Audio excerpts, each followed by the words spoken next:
वारकरी संप्रदायातील थोर महात्म्यांची कीर्तने ऐकण्यासाठी त्रिभुवन कीर्तन चॅनलला सबस्क्राईब करा आणि लाईक करा. कैवल्याचा पुतळा, कैवल्याचा पुतळा प्रगटला भूतळा, प्रगटला भूतळा. चैतन्याचा जीवाळा ज्ञानोबा, चैतन्याचा जीवाळा ज्ञानोबा. साधकाचा माय बाप, साधकाचा माय बाप. दर्शने हरे ताप, दर्शने हरे ताप. सर्वाभूती सुख रूप ज्ञानोबा माझा, सर्वाभूती सुख रूप ज्ञानोबा माझा.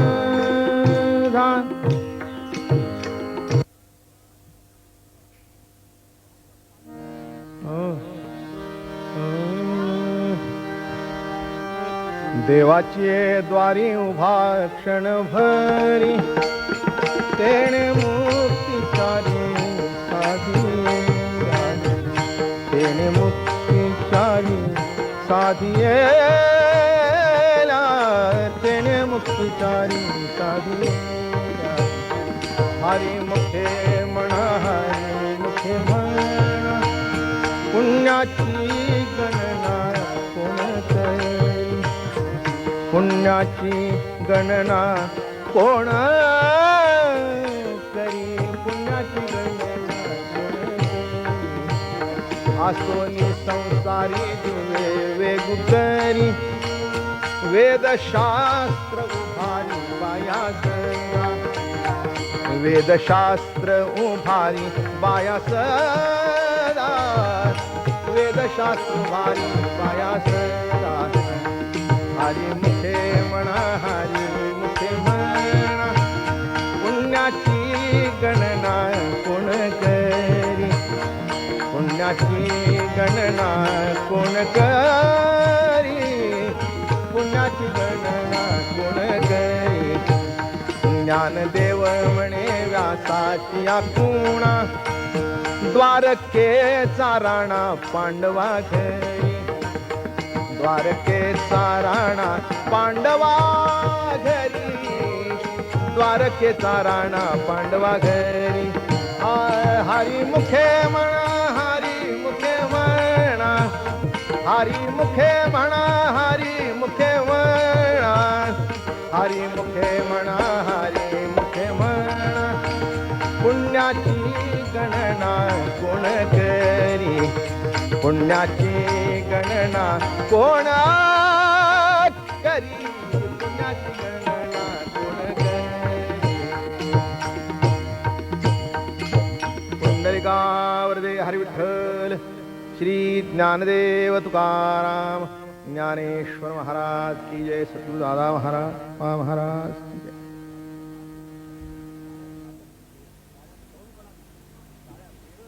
माऊली महावैष्णव श्रीमंत श्री ज्ञानेश्वर भगवान आणि या हरिपाठाच्या प्रथम अभंगामधून हरीच्या नामाचं विशेषत्व वर्णन करतात. ज्ञानोबारायांनी परमार्थातल्या सर्व अंगाला स्पर्श केलाय. अमृतानुभवामध्ये एक स्वतंत्र विचार दर्शन आहे. गीतेवर अलंकार चढवला ज्ञानेश्वरीच्या रूपाने आणि सर्वसामान्य माणसाला कळेल असा परमार्थ हरिपाठातून सांगितला. भाषा बाळबोध पण अवस्था बाळबोध नाही बरं का. भाषा बाळबोध पण विचार बाळबोध नाहीत बरं का. कारण का, इतकं बाळबोध तेव्हा सांगता येतं विचाराची परिपक्व अवस्था प्राप्त होते तेव्हा. अवघड सांगणं सोपं, पण सोपं सांगणं अवघड. तसा हरिपाठातून अत्यंत सुलभ आणि सोपा परमार्थ ज्ञानेश्वर महाराजांनी सर्व जगाकरता प्रगट केला. देवाची द्वारी उभा क्षण भरी, आणि तेणे मुक्तिचारी साधिल्या. देवाची द्वारी उभा क्षण भरी. देव शब्दाचाच अर्थ काय मुळात? नाही, देवाचं द्वार म्हणजे कोणचं द्वार आणि देव म्हणजे काय? हरिपाठातला देव सगुण आहे का निर्गुण आहे? ज्ञानेश्वर महाराजांची देवाबद्दलची कल्पना काय? हे जग तर एवढं पुढे गेलंय की देव नाही म्हणण्यापर्यंत पुढे गेलं आणि हे देवापासून सुरुवात करतायत. जगाला सकाळी उठल्यानंतर चहाची जितकी गरज आहे तितकी सुद्धा देवाची गरज नाही. चहाची आवश्यकता आहे, देव फुरसतीचा आहे. म्हणून देव आहे का नाही याच्यावर माणसं चहा घेऊन निवांतपणाने चर्चा करतात. मंडळी, देव तुम्हाला कधी नाही म्हणत नाही आणि जो तुम्हाला कधी नाही म्हणत नाही तोच देव. तुम्ही त्याला विसरला तरी जो तुम्हाला विसरत नाही तो देव. नाही का? तुम्ही त्याचं नाम घेत नाही पण तो तुमच्या नावाची माळ खाली कधी ठेवत नाही तो देव. नाही का? आम्ही नामस्मरणाची माळ ओढतो, एखाद्या वेळेला आम्ही चुकून माळ खाली ठेवतो, नवे नवे पेंगता पेंगता माळ गळूनही पडते. देवाच्या आतून जर आमच्या नावाची माळ गळून पडली तर काय होईल? म्हणून आमचे महाराज म्हणायचे, अरे तू देवाचं नाव घेण्यापेक्षा देव तुझं नाव घेतोय हे विसरू नकोस. नामस्मरण शब्द कसा आहे? नुसतं नाम नाही तर स्मरण युक्त नाम घेणं हे अत्यंत महत्वाचं आहे. आणि म्हणून या ठिकाणी देव शब्दाचा अर्थ ज्ञानोबारायचा देव हा तसा निर्गुण आहे तसा तो सगुणी आहे. तुझं सगुण म्हणाव की निर्गुण रे सगुण निर्गुण एकू गोविंदू रे अनुमानेना अनुमानेना दयाश्रुती नेती नेती म्हणती गोविंदू रे. नाही का? शेवटी ईश्वरी सत्ता काही ठिकाणी निर्गुण आहे आणि काही ठिकाणी सगुण आहे. आपल्यातच बघा ना, भूक दिसत नाही पण लागते, हेच त्याचं निर्गुण स्वरूप. भूक दिसते का? नाही. तुम्हाला आता एखाद्या वेळेला तुम्ही कोणाला म्हणाला की मला भूक लागली आहे आणि त्या ज्या व्यक्तीला तुम्ही सांगितलं ती जर व्यक्ती म्हणाली कुठे लागली ती दाखव, दाखवता येणार नाही. पण लागली आहे सत्य, हेच देवाचं निर्गुण स्वरूप. पण आता मला सांगा, भूक लागली खरी पण सगुण भासाशिवाय परिपूर्तता नाही. भात हे त्या निर्गुण भुकेचं दर्शन आहे. भूक आहे पण सगुण भात आल्याशिवाय परिपूर्तता नाही. म्हणजे एकच ईश्वरी सत्ता सगुण आणि निर्गुण दोन्ही रूपाने प्रगट होते. तहान निर्गुण आहे, पाणी सगुण दर्शन आहे. हा जर विषय आपण बघितला तर मग परमात्मा कसा आहे, देव कसा आहे, तर तो सगुण आहे तो निर्गुण आहे, हा एक अर्थ झाला. दुसरा एक तात्विक दृष्टिकोनातून जर विचार केला तर देव दिव प्रकाश, ती माझ्या मीपणातून जी सत्ता प्रकाशित करते, बघणं प्रकाशित करते, ऐकणं प्रकाशित करते, चालणं प्रकाशित करते, त्या सत्तेला काय म्हणावं? देव म्हणावं. देव दिव प्रकाश, सुंदर शब्द वापरला. एकच ईश्वरी सत्ता तीन रूपाने प्रगट होते. उत्पत्ती, स्थिती आणि लय. एका सत्तेचीच रूप आहेत, नाही का? दत्तात्रयामध्ये ही तीन रूप दिसतात, उत्पत्ती, स्थिती आणि लय. बघा आता मोठी गंमत आहे. आपणच या दृष्टिकोनातून अर्थ करतो असं नव्हे. इंग्रजी भाषेमध्ये जो गॉड शब्द आहे त्याच्यातून अर्थ हाच प्रतीत होतो. गॉड शब्दाचं स्पेलिंग असं आहे जीओडी गॉड. जी म्हणजे वन हू जनरेट्स, ओ म्हणजे वन हू ऑपरेट्स आणि डी म्हणजे डिस्ट्रक्ट करण्याच्या ऐवजी वन हू डिझॉल्व्स. नाही का? म्हणून आपण शब्द कसा वापरतो? Generation, one who generates. जसं इलेक्ट्रिकचा मोठा जनरेटर असतो, तिथून सगळी पॉवर जनरेट होते. काय मग आता मला सांगा, उत्पत्ती, स्थिती, लय हाच अर्थ तिथेही झाला ना? कारण का? अहो, देव इंग्लंड मधला निराळा नव्हे, देव भारतातला निराळा नव्हे, जर्मनीतला देव आणखीन काही जर्मन नव्हे, देव तो देवच. म्हणून थोडासा भाग लक्षात घेण्याचा आहे की देव म्हणजे काय? ती परिच्छिन्नपणाने प्राप्त होणारी वस्तू नसून नित्य अखंड अविनाश रूपाने सतत माझ्या ठिकाणी वस्ती करून आहे, त्या सत्तेचं नाव देव. ती सगुण रूपाने प्रगट होते, निर्गुण रूपाने प्रगट होते. हा साधा सरळ अर्थ आहे देव शब्दाचा. इथे ज्ञानेश्वर महाराज असं म्हणतात, देवाची द्वारी. आता देवाचं द्वार कोणचं? हरिपाठाच्या दृष्टिकोनातून विचार केला तर हरीचं नाम हेच देवाचं द्वार. दुसरं द्वार नाही, नाही का? हरीच्या नामाच्या आधाराने देवापर्यंत पोचायचंय म्हणजे द्वार कोणचं?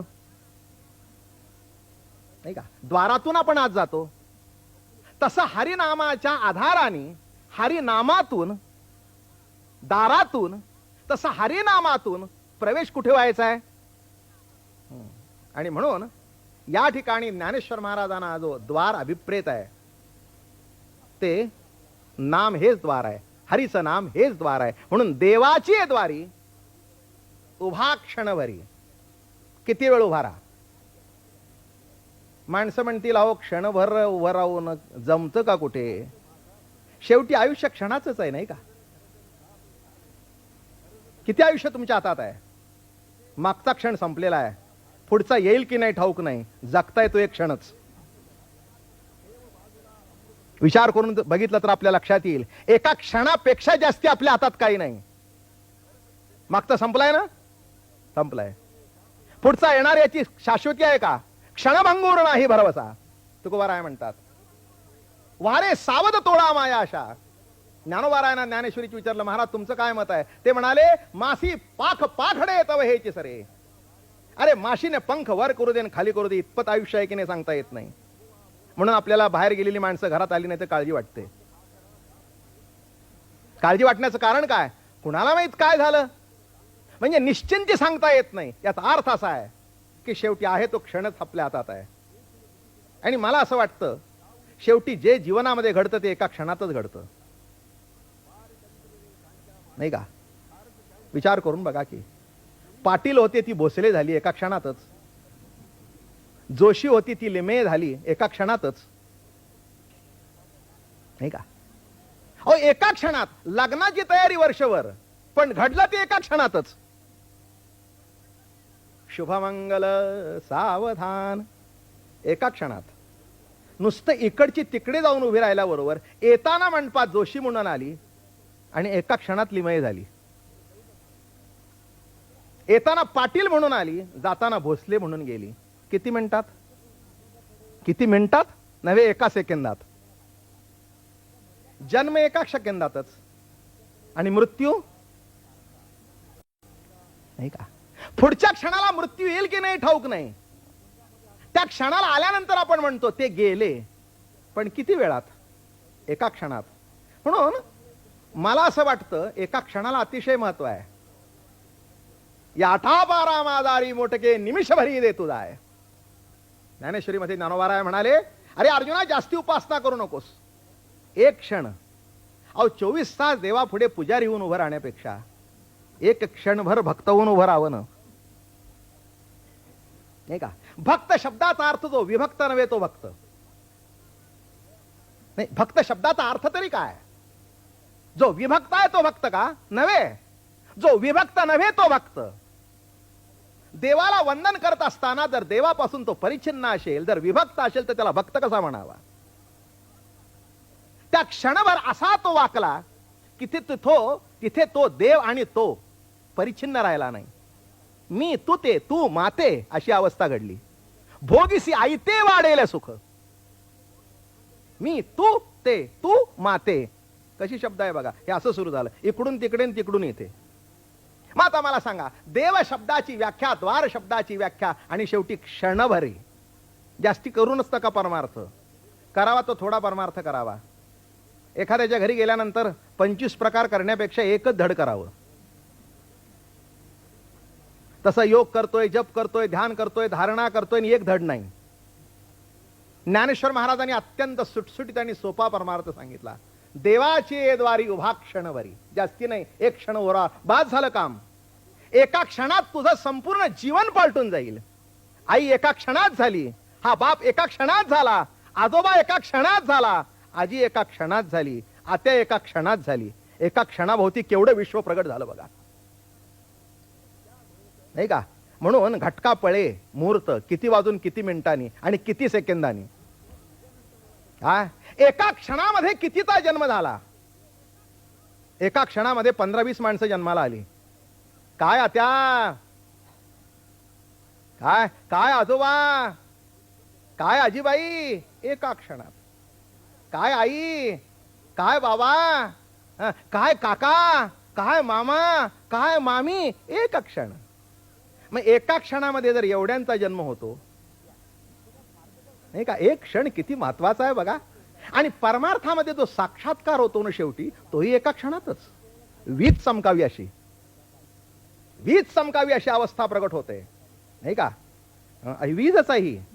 वीज कशी आली, कशी कडकडली आपल्याला दिसत नाही, अशी निघून जाते. पण एक तुम्हाला कळलं का, एक क्षणभर ती असते पण सगळं प्रकाशमय करून जाते.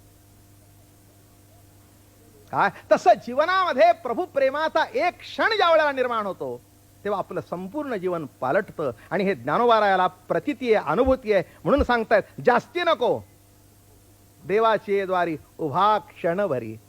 अरे राजा, एक क्षणभर जर उभा राहिलास ना, पुष्कळ झालं, खूप झालं, खूप झालं. कारण का, तुका म्हणे गरगरा फिरेन भोवंडीने दमजिरे. आयुष्यभर फिरतोय फिरतोय फिरतोय फिरतोय पण कुठे उभाच राहत नाही. एक क्षणभर सुद्धा त्याची उभं राहण्याची तयार नाही. म्हणून आयुष्यभर फिरणाऱ्या माणसाला एक क्षण सुद्धा पुरेसा आहे. आणि पुढे जाऊया जरा. तेने मुक्तीचारी साधियेला. या प्रत्येक कडव्यावर स्वतंत्र कीर्तन प्रवचन होईल, पण या ठराविक वेळेमध्ये आपण थोडंसं संपूया. तेने मुक्तीचारी साधियेला. चार मुक्ती आहेत, सलोकता, समीपता आणि स्वरूपता. मुक्ती चार प्रकारची आहे. देवाचं आपलं लोक सलोकता, त्याच्या सान्निध्यात जाणं समीपता, त्याच्यासारखं रूप प्राप्त होणं स्वरूपता, आणि त्याच्या चरणावर मस्तक ठेवल्यानंतर त्याच्याशी समरस होणं ही सायुज्यता. त्याच्याशी ऐक्य पावणं ही सायुज्य मुक्ती. पण हे कशाने घडेल? हरिमुखे म्हणा, हरिमुखे म्हणा, पुण्याची गणना कोण करी. हरिमुखाने म्हण, पण हरिमुखाने म्हणत असताना पुण्याचा विचार करू नकोस. काही काही माणसं पुण्याकरता परमार्थ करतात, देवा करता नाही. नाही का, पुण्याकरता परमार्थ या शब्दाचा अर्थ कळला का? पाप धुण्याकरता परमार्थ नाही. माणसांची परमार्थाची कल्पनाच ही आहे की पाप धुवायचं आणि नवीन सुरू करायचं. जेव्हा मनुष्य देवाला सांगतो की माझं पाप धुवून टाक, किंवा संताकडे जातो, अहो जरा एकदा आम्हाला पापातून मुक्त करा, कशा करता? नवीन सुरू करण्याकरता. हे विशेष सर्कल आहे. म्हणून माणसं बघा, मोठी मोठी पाप करणारी माणसं फार मोठं दान धर्म करत असतात. त्यांच्या मनामध्ये खुटखुट असते मोठी की आपण जे केलंय त्याच्यावर उतारा काय, हा जो काही एक भाग आहे. म्हणून ज्ञानेश्वर महाराज म्हणाले, राजा हे पुण्य न पाप सोडून दे, याच्याकरता तू परमार्थ करू नकोस. हरिमुखे म्हणा, हरिमुखे म्हणा, एवढं पुण्य तुला मिळेल त्याची तुला गणती करता येत नाही. दुसरा अर्थ असा आहे, हरि करता जो परमार्थ करतो त्याला पुण्याची गणना कोण करी? गणतीच नाही त्याच्यात पुण्याची. कोण विचार करतो पुण्याकरता? आमचा परमार्थ पुण्याकरता नाही, प्रभू करताय. आता प्रभूच्या संगतीत जर पुण्य येत असेल तर येईना, त्याचा विचार आम्ही करत नाही. गोपिकांनी कधी विचार केला होता का? त्या म्हणाल्या की आम्ही प्रभूचे भजन करतो, कशा करता? तर पुण्य मिळवण्याकरता. ज्ञानेश्वर महाराज म्हणाले, अरे यांचं कसलं पुण्य आहे? पुण्याचे नावे जोडिले पाप. स्वर्गा पुण्यात्मक पापे जाईजे, पापात्मक पापे नरका जाईजे. ज्ञानेश्वर महाराजांनी फार सुंदर विश्लेषण केलं. पुण्यात्मक पाप, अहो नवीन शब्द सृष्टी आहे नाही का. पुण्य म्हणजेच पुण्य अशी कुणी व्याख्या केली नाही. हे म्हणतात पुण्यात्मक पापे स्वर्गा, पापात्मक पापे नरका, माते जेणे पाविजे ते शुद्ध पुण्य. अशी कुठेच व्याख्या मिळायची नाही का. बाकी काय? पुण्य म्हणजे पुण्य, पुण्य एके पुण्य. हे तसं नाही. पापात्मक काय? अरे स्वर्गाला गेला म्हणून काय झालं? पुण्य खरं, पण पापाची जोड आहे त्याला.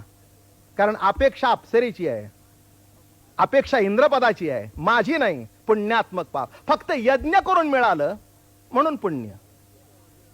म्हणून यज्ञ यागे स्वर्ग भोग आडेती, करिता तपे काम क्रोध खवळती, नित्या नित्य ज्ञान अभिमान वाढवती, करिता तीर्थाट आणि अहंकाराची प्राप्ती हो.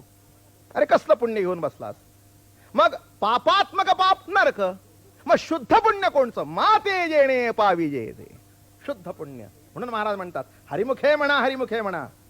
मुखाने हरी म्हण, पण मुखाने हरी म्हणताना मुखातून तो बोलवतोय असं म्हण. त्याच्या सत्याने घडतं ही प्रतीती असू दे. परमार्थ करत असताना एक लक्षात घ्या, कर्ता जिथे संपला तिथे भक्ती सुरू झाली. कर्ता संपणं महत्वाचं आहे नाही का. अहम कर्तृत्व ज्ञातृत्व करता संपला. हरिमुखे म्हणा, हरिमुखे म्हणा, पुण्याची गणना कोण करी. मग माणसं पुढे विचारतील, अहो हे हरिनाम घेण्याकरता, भक्ती करण्याकरता मुलं बाळ, घरदार, प्रपंच सोडावं लागतं का? ही एक फार मोठी शंका आहे. म्हणजे माणसं परमार्थ यायला जी घाबरतात ना, त्यांना असं वाटतं किंवा आपण ज्ञानेश्वरी वाचली, परमार्थ करायला लागलो म्हणजे बायका पोरं सोडावी लागतात का?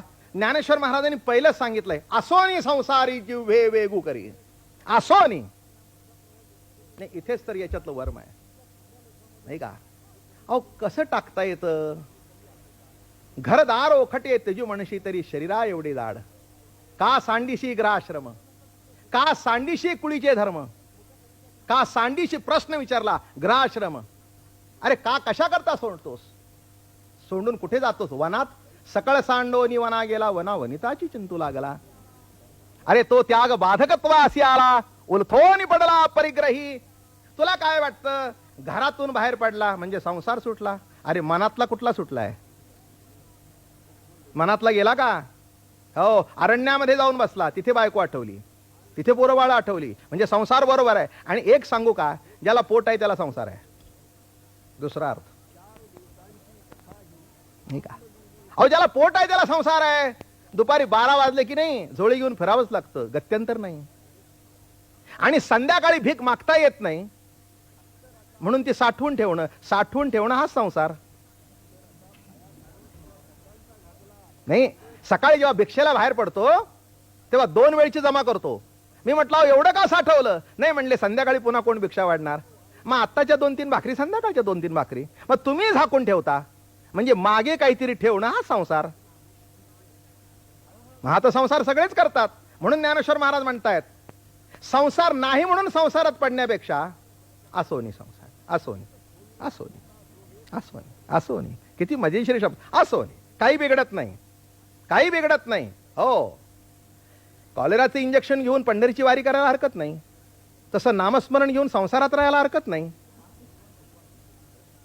हे का? काय हरकत काय? अरे नामाने की नाही सगळे जे काही आहे ते धुवून जाते. ही नामाची शक्ती आहे. जेवढी माझ्या नामाची शक्ती तेवढे पाप नाही त्रिजगती. अरे माझ्या नामाची शक्ती आहे तेवढं पाप नाही, एवढं देव जिथे भागवतात सांगतायत. म्हणून महाराज म्हणतायत, असोनी, असोनी संसारी, पण एक कर, दिवसातून काही वेळ हरिपाठा करता ठेव. अतिशय सोपा सांगितला. 28 अभंग येत आहेत. हो, प्रत्येक अभंगातून नवीन नवीन कल्पना, पण ती कल्पना एका हरिभोवती गुंजारव करते. या 28 अभंगाचं एकच सार आहे, हरिमुखे म्हणा, हरिमुखे म्हणा, हरिमुखे म्हणा, हरिमुखे म्हणा, बस दुसरं काही नाही. काय मग सांगण्याचा हेतू एकच आहे की असोनी संसारी जिव्हे वेगू करी. आणि हे मी सांगतो असं नव्हे, वेदशास्त्र उभारी बाह्या सदा.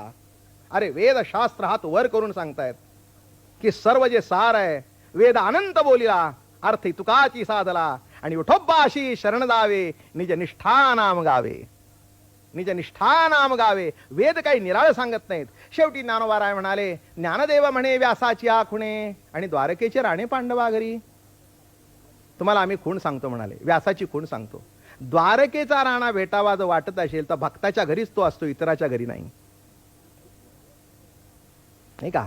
शेवटी देव कुठे, जसं आपण म्हणतो ना, चुकला फकीर मशिदीत, तसं तुम्हाला जर वाटत असेल की आम्हाला देवदर्शन व्हावं, ती इतर ठिकाणी व्हायचं नाही. इतर ठिकाणी अव्यक्त आहे आणि पांडवांच्या घरी व्यक्त आहे.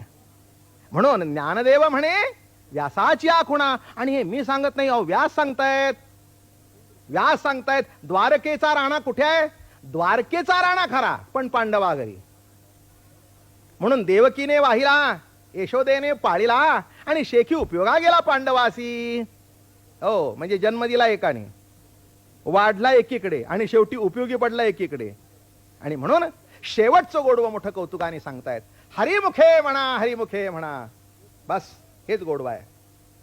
तुमच्या जीवनाचं जर गोडवं व्हायचं असेल तर हे गोडवं विसरू नका. नाही का? हा परमार्थाचं सार आहे हरिपाठ. आम्ही नेहमी सांगतो की ब्राह्मणामध्ये जशी नित्य संध्या करावी तसं वारकऱ्यामध्ये नित्य हरिपाठ करावा. रोज नित्य नेमाने म्हटलं पाहिजे. त्रिकाल संध्या, त्रिकाल नका म्हणून निदान एकदा तरी म्हणा. आणि 3 वेळा म्हटलं तर बरंच झालं. आणि म्हणून या हरिपाठाच्या अभंगामधून हरीचं दर्शन ज्ञानोबाराय घडवतायत. आणि सांगण्याचा एकच हेतू आहे, अंतकाळी तैसा संकटाची वेळी हरितया सांभाळी अंतर्बाह्य, संत सज्जनाने घेतली प्रचिती, आळशी मंदमती केवितरे, श्री गुरु निवृत्ती वचन प्रेमळ, तोषला तात्काळ ज्ञानदेव. हरिमुखे म्हणा हरिमुखे म्हणा, आणि पुण्याची गणना कोण करी. पुंडलिका वरदे हरी विठ्ठल, श्री ज्ञानदेव तुकाराम विठ्ठल विठ्ठल विठ्ठल विठ्ठल विठ्ठल विठ्ठल विठ्ठल. पुंडलिका वरदे हरी विठ्ठल, श्री ज्ञानदेव तुकाराम. ज्ञानेश्वर महाराज की जय. सद्गुरु दादा महाराज महाराज की जय. ईश्वर माऊली ज्ञानराज माऊली तुकाराम.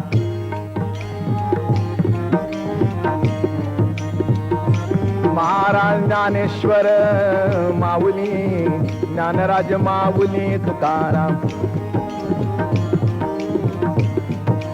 हा महाराज ज्ञानेश्वर ज्ञानेश्वर ज्ञानेश्वर माऊली ज्ञानराज माऊली तुकाराम.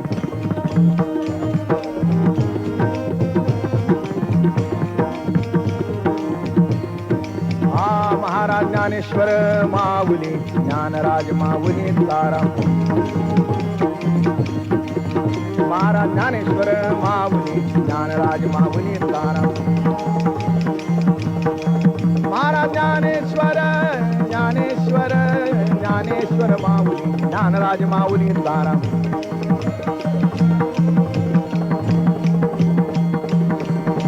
ज्ञानेश्वर माऊली ज्ञानराज माऊली तुकाराम.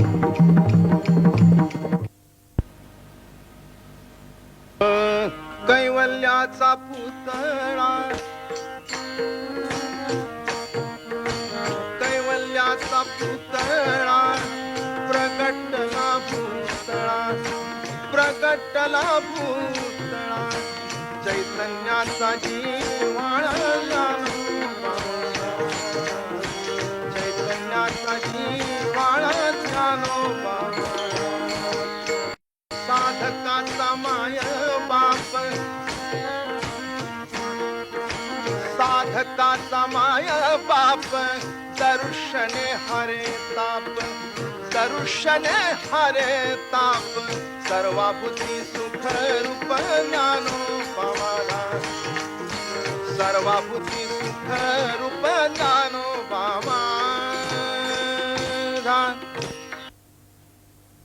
पुंडलिका वरदे हरी विठ्ठल, श्री ज्ञानदेव तुकाराम. ज्ञानेश्वर महाराज की जय. सद्गुरुदादा महाराज महाराज की जय. आजच्या या कार्यक्रमामधून आपण माऊलीच्या विरहिणीचं पुन्हा दर्शन घेणार आहोत. भक्तिप्रेमाची अवस्थाच काही आगळी आणि वेगळी अशी असते. असं घडलं की ज्याच्याकरता सर्वस्वाची होळी करावी, आई सोडावे, बाप सोडावे, घरदार सोडावं, आणि त्यांनीच आपल्यावर रुसावं आणि त्यांनीच आपल्याशी बोलू नये. जीवनामध्ये काय घडतं तेच परमार्थामध्येही घडतं. जीवनाचे 2 भाग आहेत, एक संसारिक भाग आणि एक परमार्थिक भाग. संसारामध्ये असं घडतं की ज्याच्याकरता सोडावं त्यांनी सोडलं तरी त्रास होतो, आणि परमार्थामध्ये ज्याच्याकरता सोडावं ते ज्ञान, ती आत्मसत्ता जर आपल्याशी प्रेमाने बोलली नाही तरी आपल्याला त्रास होतो. ज्ञानोबा एका ठिकाणी म्हणतात, किंबहुना पंडुसुता मद आत्मयाची प्रसन्नता, लाहे तेने न पवित्रता लाभू कौण असे. शेवटी आत्म्याची प्रसन्नता लाभणं हेच परमार्थाचं सार आहे. आणि तीच आत्मसत्ता आपल्याशी जर बोलत नाही असं झालं तर काय होईल. म्हणून ज्ञानोबा इथे त्या अवस्थेचं वर्णन करतायत. कुणाला माहित काय घडलं असेल, पण त्या दिवशी तो आत्मराजा प्रसन्नतेने बोलला आणि ते त्याला विनवून सांगतायत. ज्याची आवडी संसारू त्यजिला, तेने का आबोला धरी लागे माई. ज्याची आवडी संसारू त्यजिला, तेने का आबोला धरी लागे माई. पायाती धली मिठी खातली जीवे गाठी पाया दिधली मिठी खातली जीवे गाठी सावमानय जग जेठी उभा हे लागे माये सावमानय जग जेठी उभा हे लागे माये भेटवा होत्याशी चरण धाडीन केशी भेटवा होत्याशी चरण धाडीन केशी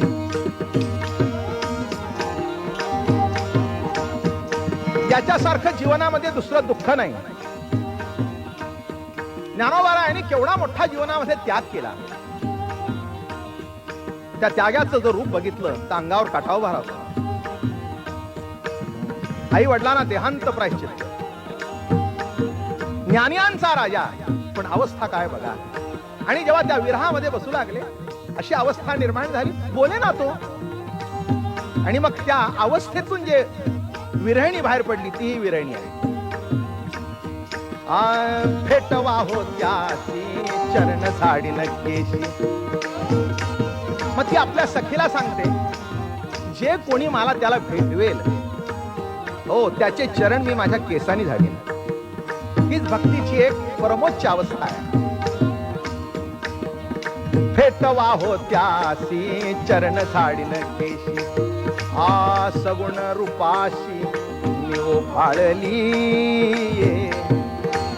सगुण रूपाशी निओ फाळली भेटवा होत्याशी चरण झाडीन भेटवा होत्याशी चरण झाडीन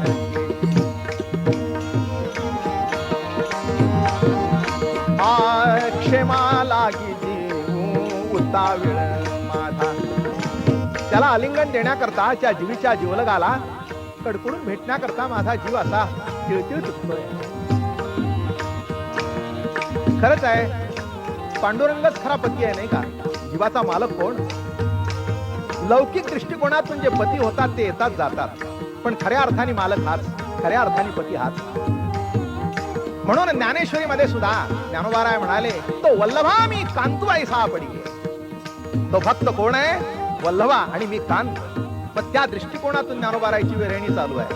भेटवा होत्याशी चरण झाडीन केशी. जो कोणी मला भेटवेल अहो केसाची झाडेल नाही का. केसाचा झाडू करेल. काय कल्पना आहे, काय प्रेमाची विवशता आहे. आणि याच्यातूनच भक्ती प्रेमाचा आनंद आपल्याला लुटायचा आहे. क्षेमा लागी उताविळ माझा म्हणून उचलोनी चारी फुला येईन क्षेम.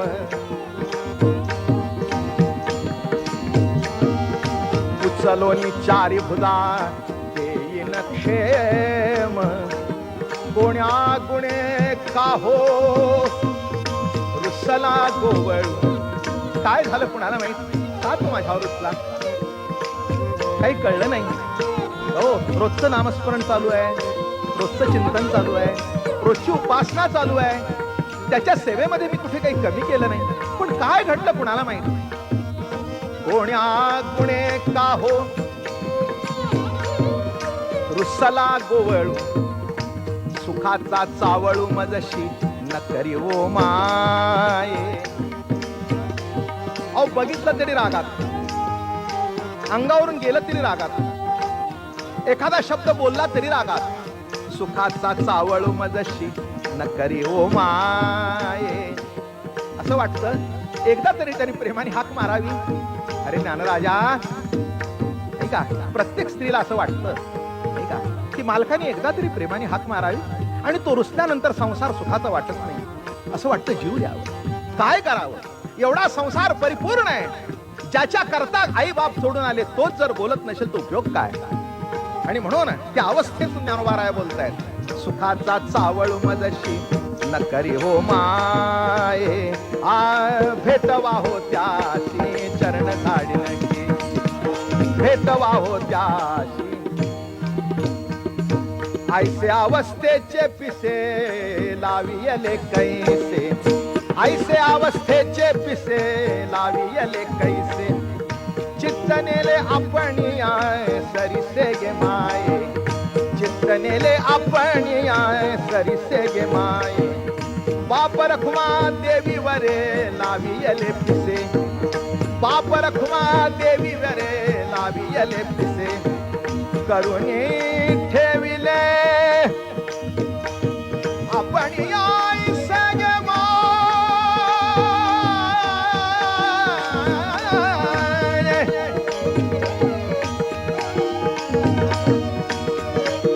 करुणी ठेविले आपणी आय सगे माये, भेटवा हो त्यासी चरण धाडिन केसी, भेटवा हो त्यासी चरण धाडिन केसी, आईसे अवस्थेचे पिसे लावियले कैसे, चित्त नेले आपणी सरिसे गे माये, चित्त नेले आपणी सरिसे गे माये, या बाप रुक्मादेवर विठ्ठलाने पिस केले आम्हाला पिस, म्हणून मनी वेद होत याचा पंढरायाचा, करुणी ठेविले आपण आईसे गे माये,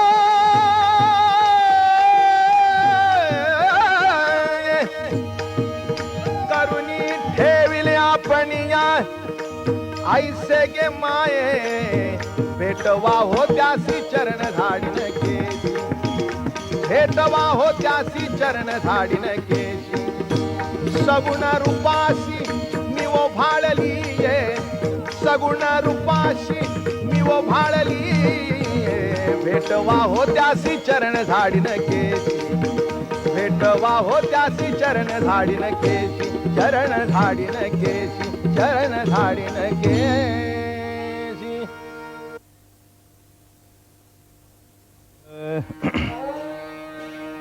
कृष्ण वेधली विरहिणी बोले, कृष्ण वेधली विरहिणी बोले, कृष्ण वेधली विरहिणी बोले, चंद्रमा करी तो उभा रागे माये, चंद्रमा करी तो उभा रागे माये. कृष्णाच्या स्मरणाने वेधानी एक विरहिणी बोलते. विराची अवस्था काय असते बघा, ती सांगते चंद्रमा उबारा, म्हणजे जगतामध्ये शीतळातला शीतळ चंद्र, पण माझ्या अंतःकरणामध्ये अंगामध्ये इतका विरह निर्माण झालाय, त्याचा इतका ताप होतोय की चंद्र सुद्धा इतका शीतळ असून मला उबारा करतोय. हो, म्हणजे त्याच्यात ही उष्णता मला जाणवते. चंद्रमा करीतो उभा रागे माये, नलवा चंदन घाली विंजण वारा. मग सगळ्या सख्या धावत आल्या, कुणी चंदन घेऊन आलं, कुणी हातामध्ये पंखा घेऊन आलं. त्यांना वाटलं अंगाला चंदन लावलं म्हणजे हिला गार वाटेल. दुसरी म्हणाली वारा घातलं म्हणजे गार. ती म्हणाली अहो तो तसा ताप नाहीये. नलवा चंदन घाली विंजण वारा, हरिविण शून्य शेजारुगे माये, माझे जीवीचे तुम्ही काहून येणार, माझे जीवीचे तुम्ही काहून येणार. माझ्या जीवातली गोष्ट तुम्हाला कसं कळत नाही सख्यानो, कशी सखी तरी म्हणू तुम्हाला. इतक्या दिवस माझ्या सान्निध्यामध्ये राहून तुम्हाला कळू नाही. हरिविण शून्य शेजारुगे माये, सगळ्या अवतीभोवती आहेत माझ्या, पण जो असायला पाहिजे तो जर नसेल तर उपयोग काय आहे. हरिविण शून्य शेजारुगे माये, माझे जीवीचे तुम्ही काहून येणार, माझे जीवीचे तुम्ही काहून येणार. माझा बळिया तो, माझ्या अंतःकरणामध्ये काय आहे माहितीये, कुणाकरता मी झुरते माहितीये तुम्हाला. माझ्या अंतःकरणामध्ये वेद कुणाचा आहे माहितीये, त्याचं नाव सांगू तुम्हाला. माझा बळिया तो, माझा बळिया तो पंढरी राणा गे माये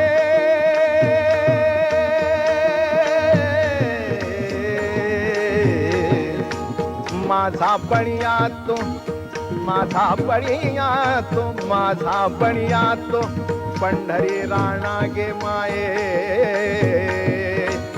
माझे जीवितचे तुम्ही काहो नेना माझे जीवितचे तुम्ही काहो नेना नंद नंदनु खडी खडी आणा नंद नंदनु नंद नंदनु आहा नंद नंदनु खडी खडी आणा एका अभंगातच दोन नाव आहेत वर म्हटलंय कृष्ण खाली म्हटलंय पंढरीनाथ म्हणजे आपल्या लक्षात यायला पाहिजे जो कृष्ण तोच पांडुरंग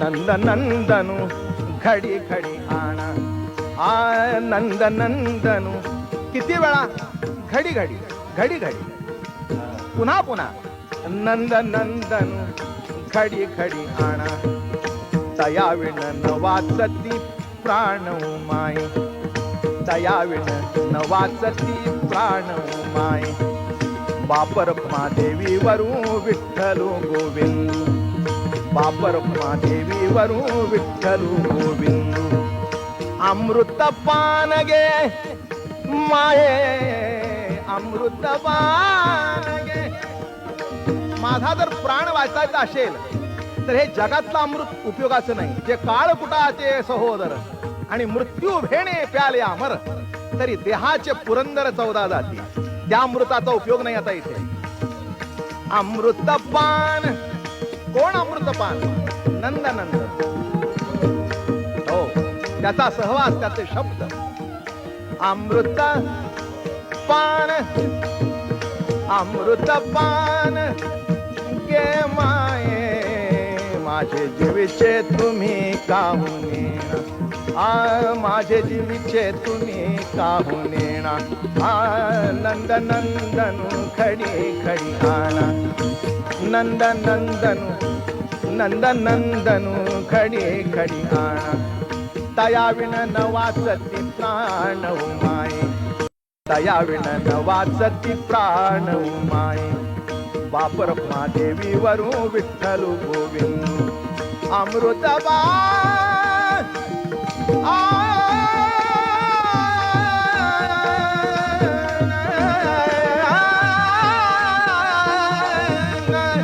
अमृतपान अमृतपान अमृतपान गे माये माझे जीविचे तुम्ही काहून नेना माझे जीविचे तुम्ही काहून नेना माझा बळिया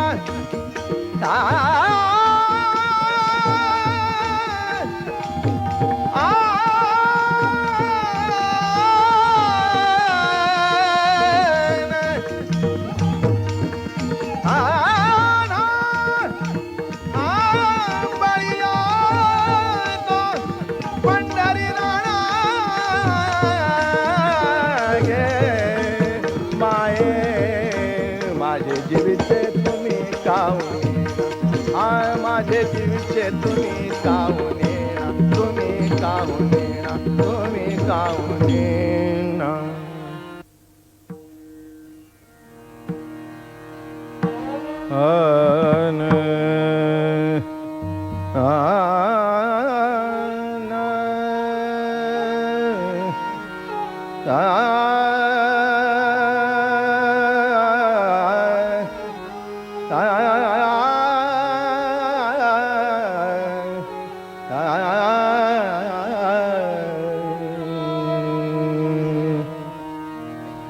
याती कुळ माझे गेले हार याती कुळ माझे गेले हार याती कुळ माझे गेले हार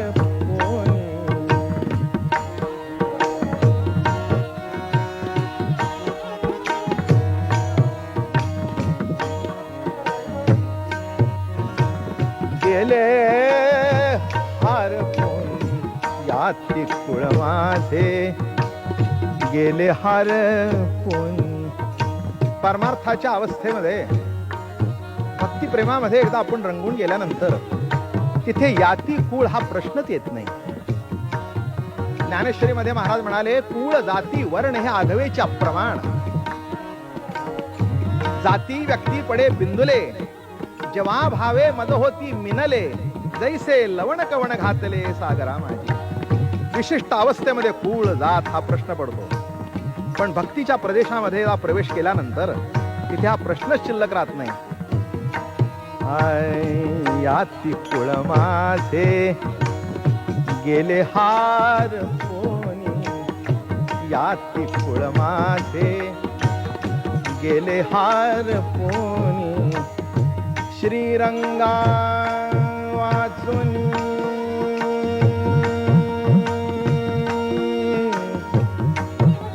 श्रीरंगा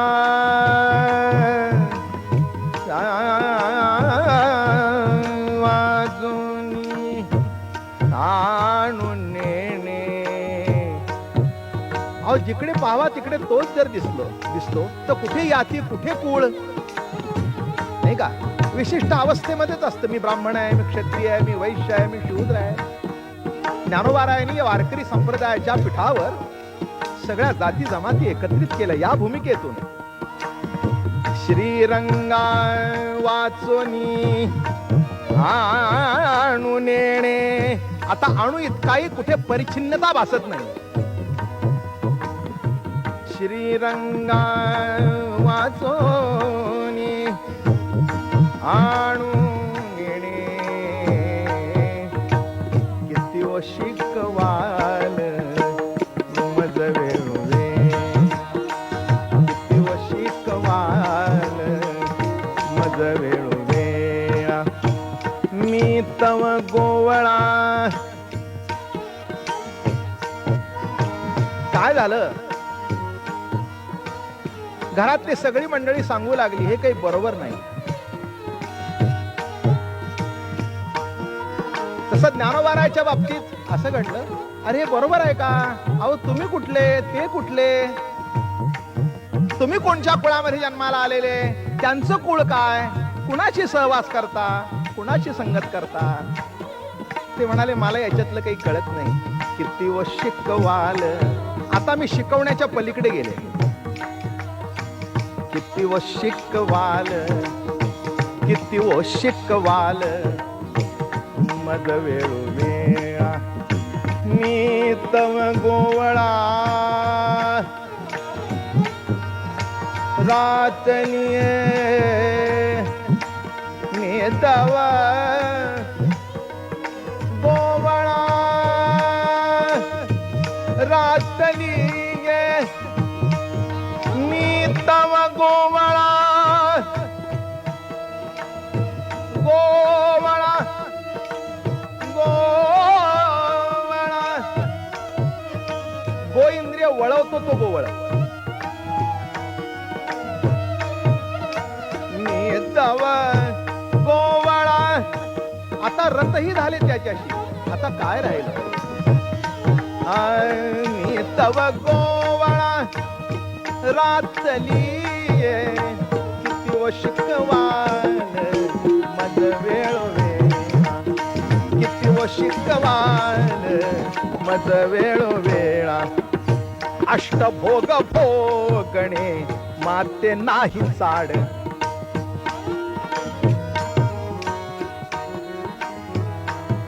पुढे सांगतायत, तुम्हाला वाटत असेल व पहिलं कुळ तुमचं फार मोठं श्रीमंत, घराणं मोठं, घरामधले सर्व ऐश्वर्य. पण खरं सांगू का? अष्टभोग भोगणे माते नाही चाड.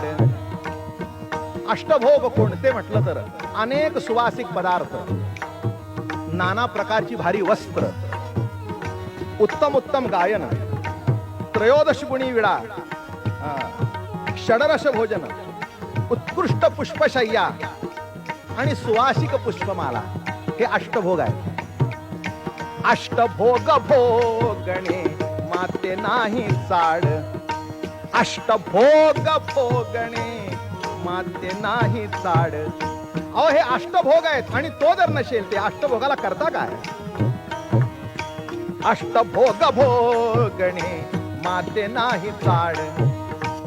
भक्ती प्रेम गोड, भक्ती प्रेम गोड गोड,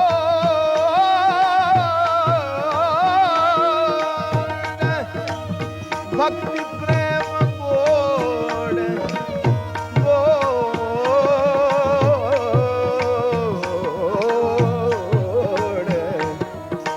आय भक्ती प्रेम गोड त्याले गे माये. मी कशाने नटले, मी काय अंगावर धारण केलंय? भक्ती प्रेम गोड,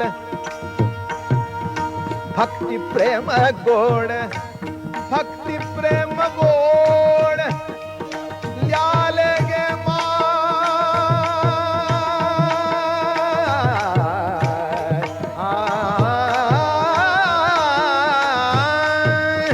भक्ती प्रेम गोड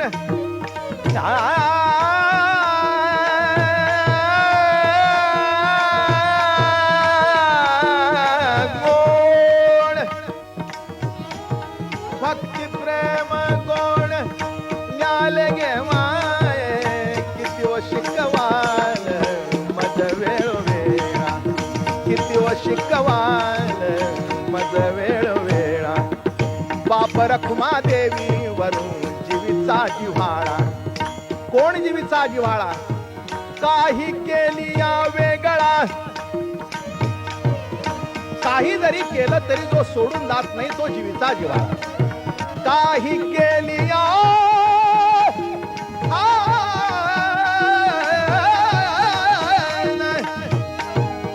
काही केलिया, काही केलिया, काही केलिया. स्मरण करा नाही तर नका करू. तो सोडून जात नाही तो जिव्हाळा. काही केलिया वेगळा नव्हे गे माये. किती ओ शिकवाल मज वेळोवेळा, किती ओ शिकवाल मज वेळोवेळा. मी तव गोवा रातली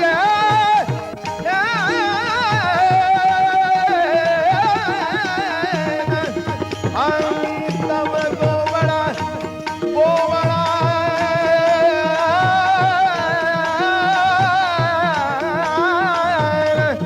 मी तव गोवळा रातली. किती ओ शिकवाल मज वेळोवेळा, किती ओ शिकवाल मज वेळोवेळा, मज वेळोवेळा, मज वेळोवेळा.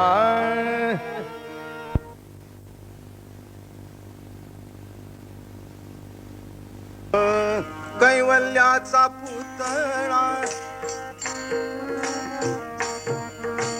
कैवल्याचा पुतळा प्रगटला पुतळा, प्रगटला पुतळा. चैतन्याचा जिव्हाळा चैतन्याचा जिव्हाळा ज्ञानोबा. साधकाचा माय बाप, साधकाचा माय बाप. दर्शने हरे ताप, दर्शने हरे ताप. सर्वाभूती सुख रूप ज्ञानोबाला, सर्वाभूती सुख रूप ज्ञानोबा.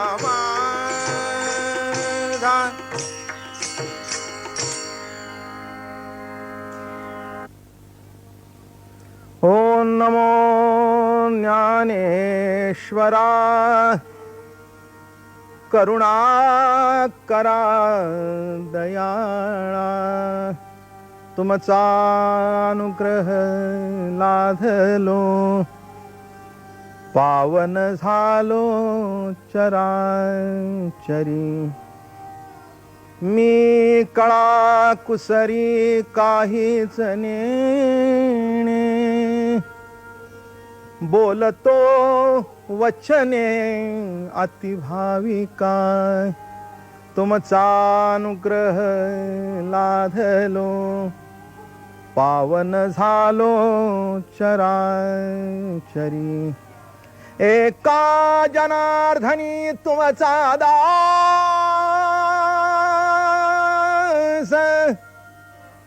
एका जनार्दनी तुमचा दास, त्याची आस पुरवावी. तुमचा अनुग्रह लाधलो, तुमचा अनुग्रह लाधलो, पावन झालो चराचरी. पुंडलिकावर दे. श्री ज्ञानदेव ज्ञानेश्वर महाराज की जय. सद्गुरु दादा महाराज की जय. आजच्या या कार्यक्रमामधून आणि आपण ज्ञानेश्वर महाराजांच्या अमृतानुभवाचं दर्शन घेणार आहोत. ज्ञानोबारायांची जी काही ग्रंथसंपदा आहे त्यामध्ये आपल्याला कल्पना आहे की ज्ञानेश्वरी हे टीकात्मक ग्रंथ आहे. मूळ भगवंताची जी गीता बरं का, त्याच्यावरच टीका केली असं एक गृहीत धरूया. तसं ते नाही आहे. उलट भगवंतानीच अवतार घेऊन पुन्हा ज्ञानेश्वरी सांगितली. याला एक प्रमाण असं आहे, अर्जुना संकट पडता जडभारी गीता सांगे हरी कुरुक्षेत्री, तोच अवतार धरी अलंकापुरासी आणि ज्ञानाबाई सुंदरी तारावया. ज्या भगवंताने गीता सांगितली तोच भगवान ज्ञानोबारायाच्या रूपाने अलंकारपुरामध्ये प्रगट झाला आणि ही प्राकृत ज्ञानेश्वरी सांगितली. पण एक असं घडलं की श्लोकाला धरून जेव्हा निरूपण होतं तेव्हा माणसाच्या सांगण्याला सुद्धा बंधन येतं. आणि जेव्हा ज्ञानेश्वरी पुरी झाली, ठिकठिकाणी ज्ञानोबारायाच्या स्वतंत्र ज्ञानाची चमक निवृत्तीनाथाला जाणवली. आणि मग ते म्हणाले, ज्ञानराजा असं करा, आता तुमच्या स्वतंत्र बोधाचं दर्शन घडवा, तुमचा अनुभव सांगा. परमार्थ म्हणजे केवळ साधना करणं नव्हे. परमार्थ शब्दाचा अर्थ अनुभव. परमार्थ नाही का, सामान्य अर्थ पालटतात पण जो कधी पालटत नाही तो परमार्थ. आणि म्हणून या ग्रंथाचं नाव असं आहे अनुभवामृत. अनुभव. इतर वाङ्मय अनुवादजन्य आहे आणि संतांचं वाङ्मय हे अनुभवजन्य आहे. अणु इतकाही ज्याच्यामध्ये परिच्छिन्न भाव नाही तो अनुभव. अनुभव कशाला म्हणावं? अनुभव म्हणजे काय? साक्षीत्व नाही. ज्ञानोबाराय अमृत अनुभव सांगता सांगता अनुभव रूप झाले. आणि काय त्यांना अनुभव आला? अध्यात्म तत्वाचा आपण जेव्हा विचार करतो तेव्हा 2-3 अंगाचा विचार करतो. जगत म्हणजे काय, जीव म्हणजे काय, परमात्मा म्हणजे काय. थोडेसे शब्द अवघड आहेत पण कानावरून जाऊ द्या. जगत काय, जीव काय, परमात्मा काय, दृश्य काय, द्रष्टा काय, दर्शन काय, ज्ञेय काय, ज्ञान काय, ज्ञाता काय, प्रत्यय काय, प्रतिती काय. दूरदर्शनवरच्या मंडळींची क्षमा मागून बोलतो थोडासा, कारण एखाद्या वेळेला शब्द कळणार नाहीत, पण न कळलं तरी हरकत नाही. अमृतानुभवात काय लिहिले ते शब्द तरी कानावून जाऊ द्या. कानावरून गेल्यानंतर नंतर कळतील. जे कानाआड आहेत ते कानात जाऊ द्या. कालांतराने ते शब्द अनुभवातून प्रतीत होतीलच. म्हणून ज्ञानेश्वरीमध्ये जेव्हा जगताबद्दल ज्ञानेश्वर महाराजांनी विचार मांडला, ते म्हणाले, जग परवते सारावे मग माते घ्यावे, तैसे नव्हे आघवे सकटची मी. अरे जगत हे माझं व्यक्त दर्शन आहे. जगत रूपाने निराळ काही नाही आहे, अहो मीच आहे. हा एक स्वतंत्र विचार आहे. काय आहे परमार्थामध्ये? एक 4 मतं इथे अमृतानुभवामध्ये त्यांनी खंडन केलं. सांख्यांचा द्वैतवाद बरं का, बौद्धांचा शून्यवाद आणि विज्ञानवाद, आणि केवळ अद्वैत मताचा ज्ञानवाद आचार्यांचा. या 4ही वादाचं ज्ञानेश्वर महाराजांनी खंडन केलं. हेच अमृतानुभवाचे एक विशेषत्व आहे. याच्याबद्दल 2 मतं असू शकतील. कोणत्याही भागाबद्दल 2 मतं असतातच. त्याच्यात काही चुकीचं आहे असं मला म्हणायचं नाही. एखादी गोष्ट एक मनुष्य त्या तऱ्हेने बघेल तर दुसरा दुसऱ्या तऱ्हेने बघेल. एखाद्या छापखान्यामध्ये जेव्हा ज्ञानेश्वरी छापली जाते तो म्हणेल काय काम करतोय, ज्ञानेश्वरीच्या गठ्ठ्यावर सुद्धा तो बसतो, नाही का. एखादा कागद पायदळी सुद्धा येतो, त्याची बघण्याची ती दृष्टी आहे. म्हणून माणसं काय पायदळी घालतील आणि काय नाही हे काही कळत नाही, हा भाग निराळा. एखादा साहित्यिक असेल तर तो साहित्याच्या दृष्टिकोनातून बघेल, आणि वारकरी असेल तर आई ज्ञानाबाई म्हणून वंदन करील. हाच याच्यातला एक महत्वाचा भाग आहे. तेव्हा आपण कसं बघतो एखाद्या वस्तूकडे, जगताकडे, तसं ज्ञानोबारायांना जगत काय दृष्टिकोनातून दिसलं हा महत्वाचा भाग आहे. किंबहुना दृष्टीने सृष्टी पालटते, नाही का. सृष्टी कशी पालटते आपल्या लक्षात येईल की पुष्कळाला काय होतं, असतं एक, नाही का, आणि दिसतं एक. तसं इथे जगताची व्याख्या करताना ज्ञानोबा काय करतायत, थोडासा वेळ आणि त्याच्यात मोठं एक पंचायत होते की काय सांगावं. पण एक अमृत अनुभव निदान आहे एवढं कानावर तू जाऊ द्या. काही काही माणसांच्या कानावरून गेला असेल, पण पुष्कळ असे आहेत की ज्यांना ठाऊकी नाही की ज्ञानोबारायांनी अमृतानुभवामधून आपलं स्वतंत्र तत्वज्ञान लिहिलंय. सांख्याने काय केलं, प्रकृती आणि पुरुष हे भिन्न मानले. सांख्य मतामध्ये प्रकृती आणि पुरुष हे भिन्न मानले. त्याच्यामध्ये प्रकृती जड मानली आणि पुरुष चेतन मानला. बघा आता दोन शब्द अजून गमतीचे सांगतो. सांख्य म्हणतात प्रकृती आणि पुरुष, बरं का. आचार्यांच्या तत्वज्ञानामध्ये ब्रह्म आणि माया, आणि ज्ञानोबारायाच्या अमृत अनुभवाची सुरुवात देवो आणि देवी, हे इथे गमतीचा भाग आहे. हा, इथे प्रकृती जड आहे आणि पुरुष चेतन आहे. ज्ञानोबारायाची प्रकृती आणि पुरुष हे भिन्न नाही, दोन्ही एक रूपच आहेत, नाही का. एक प्रकृती आणि पुरुष या शब्दाची गंमत बघू. एकरूप कसं आहे ते दिसेल. एखादी बाई आजारी पडल्यानंतर ती काय म्हणते, अहो सध्या माझी प्रकृती बिघडली आहे, बरोबर आहे. पुरुष आजारी पडल्यानंतर काय म्हणतो, अहो सध्या माझी प्रकृती बरी नाही. असं म्हणतो का माझा पुरुष बरा नाही, नाही असं म्हणतो का, काय काल ऑफिसला का आला नाही, अहो काय करावं माझा पुरुष बरा नाही, असं नाही आहे. त्याचा सिद्धांत असा आहे, ही प्रकृती आहे, जीव आहे, नाही का. ही प्रतीती आहे, प्रत्ययाची प्रतीती आहे. प्रतीतीमधून काय प्रतीत होतं, तर प्रत्यय रूप परमात्मा प्रतीतीतून प्रतीत होतो. प्रतीतीतून परिच्छिन्न काही दिसत नाही, प्रतीच ती, नामे प्रतीती, नाही का. अहो आरशामध्ये जे प्रतिबिंब दिसतं ते काही निराळं असतं का, नाही, प्रतिबिंब, पण बिंबाशिवाय नाही. तसं इथे जी प्रकृती म्हटली आहे ती त्यांनी जड म्हटली आहे. ज्ञानोबाराय तसं म्हणत नाहीत, ते म्हणतात दोन्ही एकच आहेत.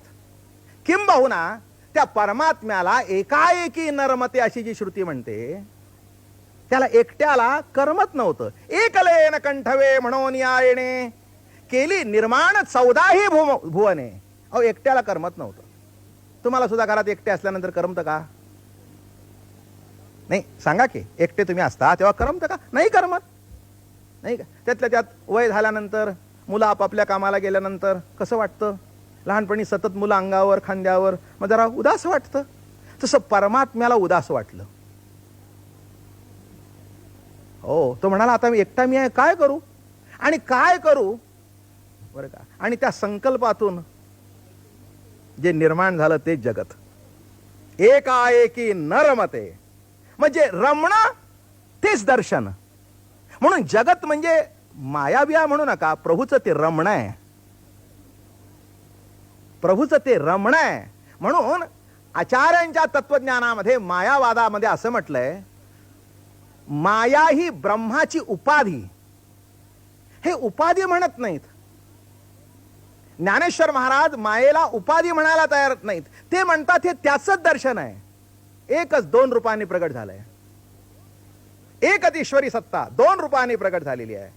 एकाचं नाव आहे प्रकृती, एकाचं नाव आहे पुरुष, एकाचं नाव आहे शिव, एकाचं नाव आहे शक्ती, अहो तीच.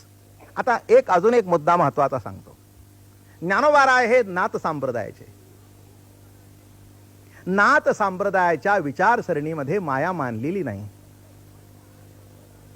मग मूळच्या संप्रदायाच्या विचारसरणीमध्ये जर ते माया मानत नाहीत, तर या अवतारामध्ये म्हणजे पुढच्या वारकरी संप्रदायाच्या परंपरेमध्ये आल्यानंतर ते माया कशी मानतील?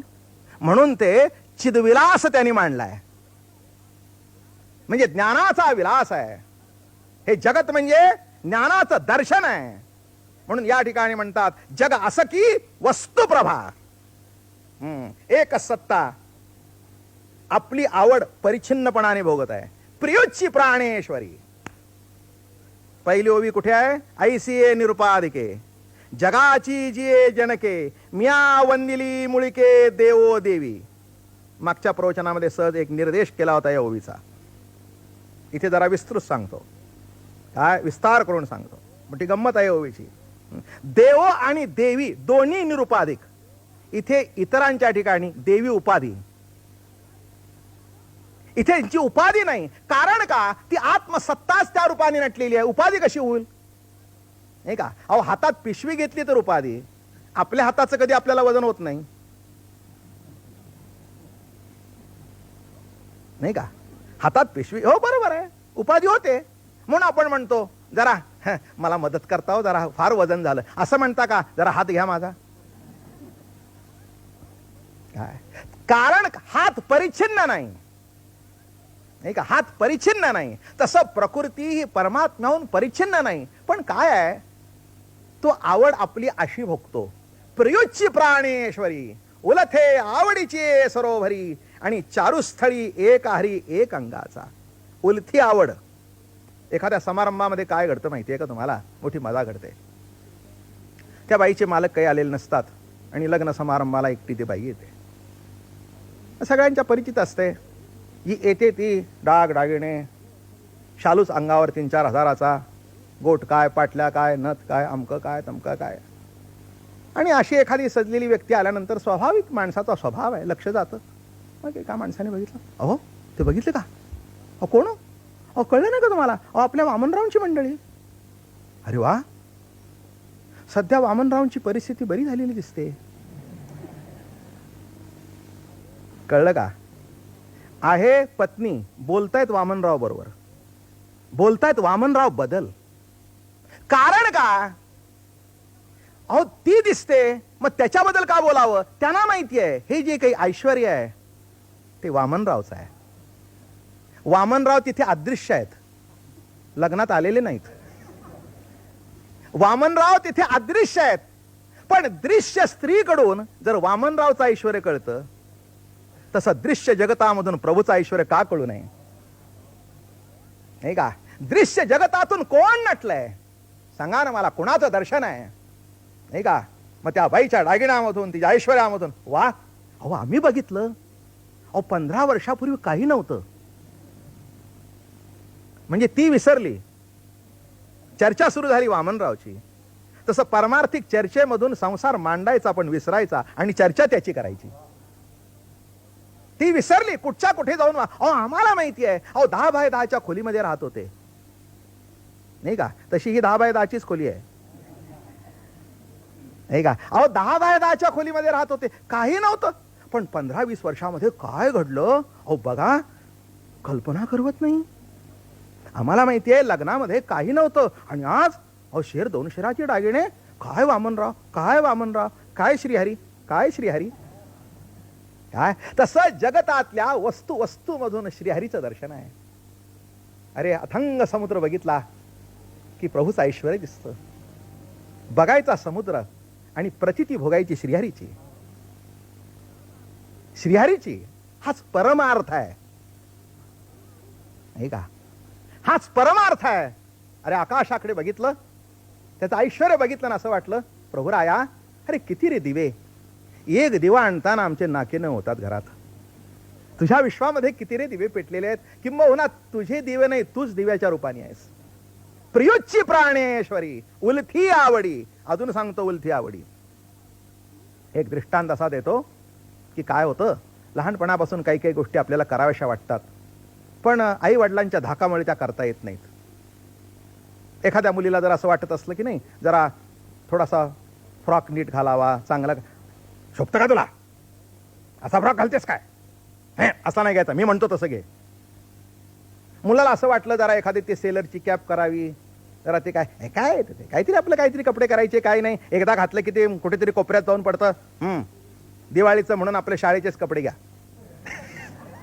अहो, संसारातला भाग आहे काय. आणि मग नाही तर दुसरं काहीतरी घे, पण ते उगीच काहीतरी घेऊ नकोस.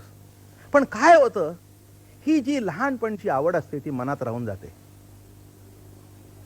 मनात राहून जाते. आणि आपली मुलं झाल्यानंतर नेमकी तशी परकर चोळी तिला, तसे कपडे त्याला. मग ते काय करायचं, बघायचं त्याला आणि भोगायची आवड आपली, उलथी आवडी. ही आवड कशी आहे, प्रियोच्ची प्राणेश्वरी, उलथे आवडीची सरोवरी. मग त्या बाळाकडून ती जशी आपली आवड उलथी भोगत असते, काय माझी बाई छान दिसते, छान दिसते म्हणते, हीच त्या परकर चोळीत वावरते. हिला आठवतं लहानपणी आपल्याला मिळाली नाही, अशी घेऊन दिली नाही. याला वाटतं लहानपणी आपल्याला असंच वाटत होतं, सेलरचा ड्रेस घालावून आपलं गल्लीतून फिरावं, हुप हुप हुप. मग तो मुलगा जेव्हा तो शिट्टी मारत फिरतो, याला वाटतं नाही आता आपणच. मग आता मला सांगा, साधा व्यक्ती जर आपल्या मुलातून उलथी आवड भोगतो, तशी सत्ता जीवातून आपली आवड उलथी भोगत आहे. हे थोडंसं लक्षात घ्या, म्हणजे अमृत अनुभव काय आहे तो लक्षात येईल. काय अतिशय सुंदर ग्रंथ, प्रियोची प्राणेश्वरी, उलथे आवडीची सरोवरी.